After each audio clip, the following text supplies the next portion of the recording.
kemerosotan umat Islam dan satu-satunya cara memperbaikinya.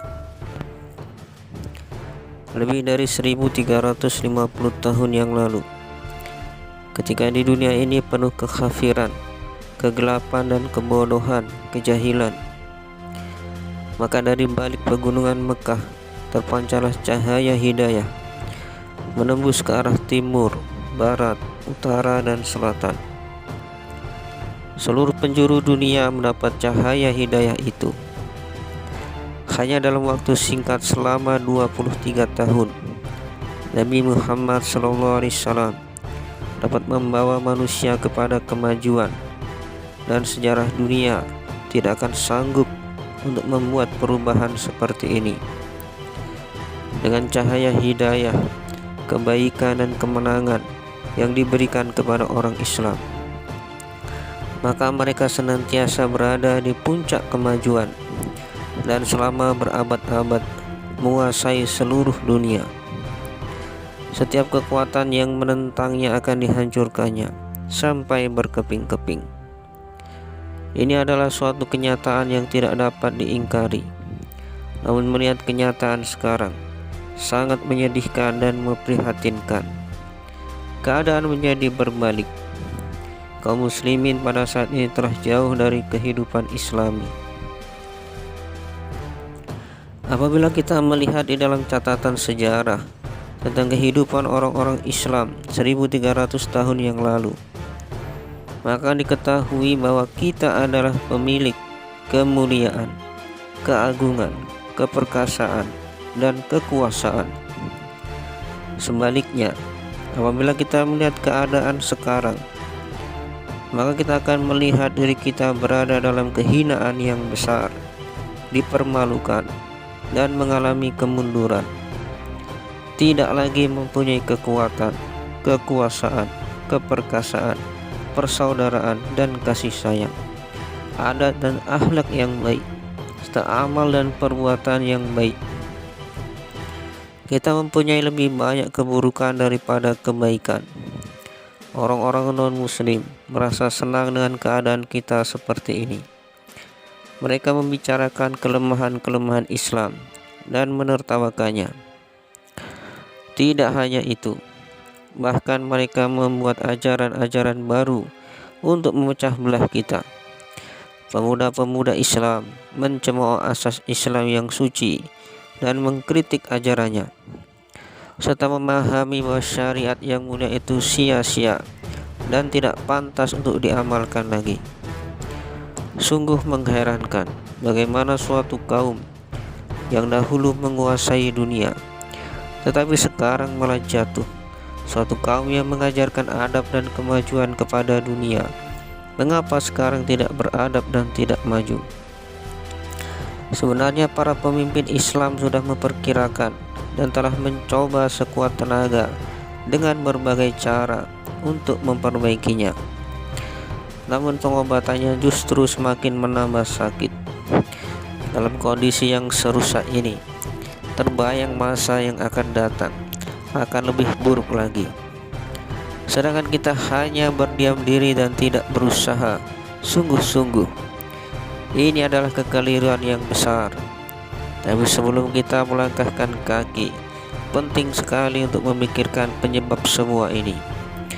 Mengapa kehinaan dan azab menimpa kita? Penyebab keruntuhan dan kemunduran ini telah dianalisa dengan berbagai cara dan telah dicari jalan keluarnya.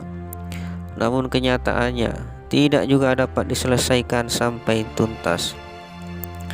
Padahal penyebabnya telah kita ketahui dan tampak dengan jelas. Sebenarnya kita belum menemukan asal penyakit yang sebenarnya. Penemuan-penemuan yang telah banyak dikupas bukanlah penyakit yang sebenarnya.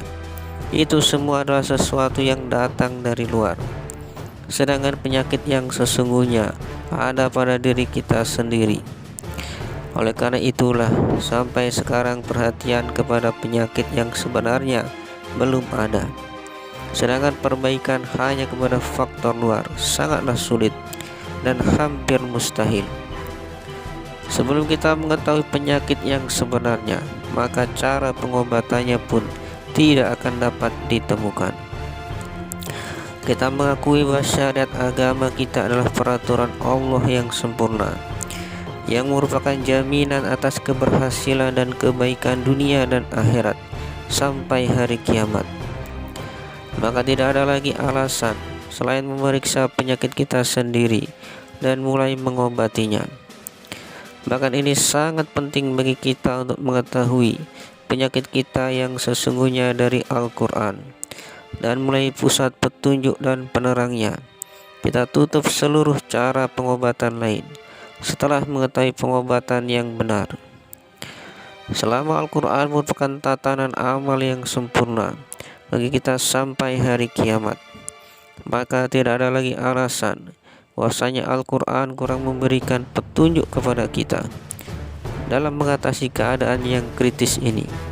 Janji Allah adalah pasti bahwa seluruh permukaan bumi adalah kerajaan dan khilafah bagi orang yang beriman. Wa'adallahu alladhina amanu minkum wa amilus shalihat la yastarifannahum fil ardi kama istalafal ladina min qablihim. Dan Allah telah berjanji kepada orang-orang yang beriman di antara kamu dan mengerjakan amal-amal yang soleh, bahwa Dia sungguh-sungguh akan menjadikan mereka berkuasa di bumi, sebagaimana Dia telah menjadikan orang-orang yang sebelum kamu berkuasa.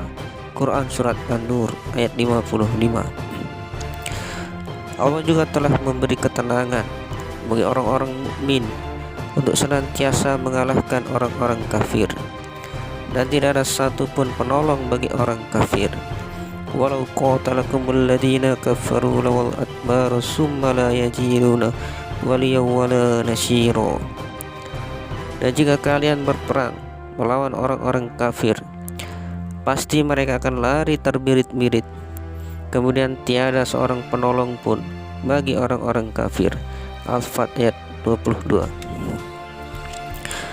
Dan apabila orang-orang kafir memerangi kamu, maka pasti mereka akan balik berlari, kemudian mereka tidak akan mendapatkan teman dan penolong.